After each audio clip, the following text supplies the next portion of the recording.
Hey guys, in this video I'll be showing you 3 different Triumph routines, and then in my next video I'll show you the tutorial for all 3 of them. This first one actually has a story behind it. I was performing for a group of people the other day, and I did a trick where I have a spectator select a card. And there was this guy on my left. The entire night he was watching my hands like a hawk. He kept trying to figure out what I was doing, and he kept interrupting me.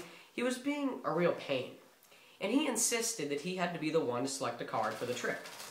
And I really didn't want him to select the card because I was afraid that he might try to mess the trick up again like he'd been doing all night.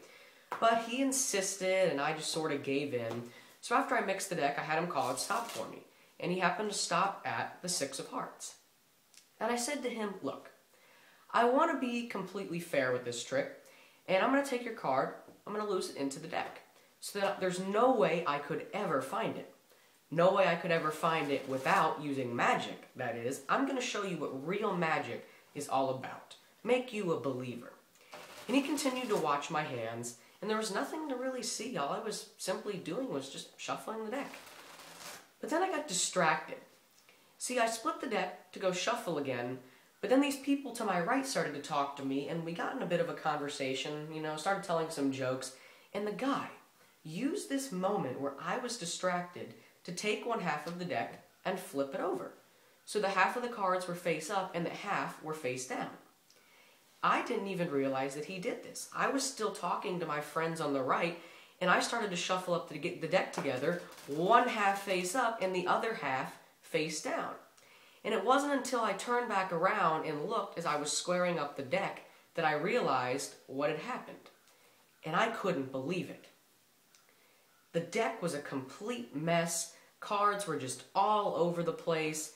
And the guy tells me that if I could find his card in that mess, that he'd believe in magic.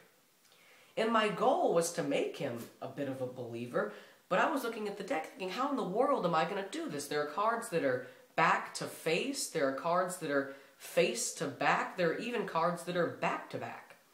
And I hoped to get lucky, and I asked him if that was his card. And unfortunately, he said no, and I was just thinking, how in the world am I going to find his card? The deck is in complete disarray. But then I remembered a move. One of the very first moves that I ever learned in magic. And I told him, look at the deck and tell me if you see anything happen.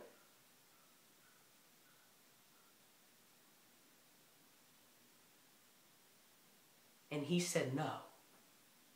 I said, look at the deck now. What was just a mess a minute ago has now been completely straightened out, except for one card. And that one card is your selection, the 6 of hearts. He was speechless. He could not believe what had just happened, and he actually left me alone for the rest of the night, and I kind of made him a bit of a believer like I was hoping to do. And that is the first Triumph routine. For the second Triumph routine, I'll start out by shuffling up the deck real quick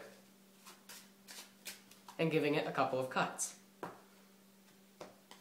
I also need a card selected, so call out stop for me. Stop. And you stopped at the King of Clubs. We're going to take your selection and we're going to lose it into the deck with a couple of cuts and a quick shuffle. Because I don't want to know where your card is. I want to make sure that there's no cheating involved in this trick. Because you see, I don't need to cheat. All I need is magic. And as you can see, your card isn't on top of the deck if you were thinking that I cheated and controlled it to the top, and it's not on the bottom either because that's the 5 of hearts. It is truly lost in the middle of the deck somewhere, and I have no idea where it is. But like I said, with just a little bit of magic, I can find your card. With just a snap and a wave of my hand, one card in the deck flips itself over face down. And that one card is your selection, the King of Clubs. You see, I told you I didn't need to cheat to find your card, and all I needed was a little bit of magic. Once again, for the third Triumph routine, I'll start out by shuffling up the deck real quick and giving it a couple of cuts. I'll need a card selected, so call out stop. Stop. And you stopped at the 8 of clubs. I'm going to take your card and I'm going to lose it into the center of the deck with a few cuts and shuffles so that there's no cheating involved. Because remember, I don't need to cheat to find your card. All I need is simply a little bit of magic, and I can do anything. Because you see, watch what happens with just a snap of my fingers and a wave of my hand. Out of the entire deck of 52 cards, only one card flips over face down. And that one card is your selection, the 8 of clubs. And that is the third and final triumph routine that I'm going to show you.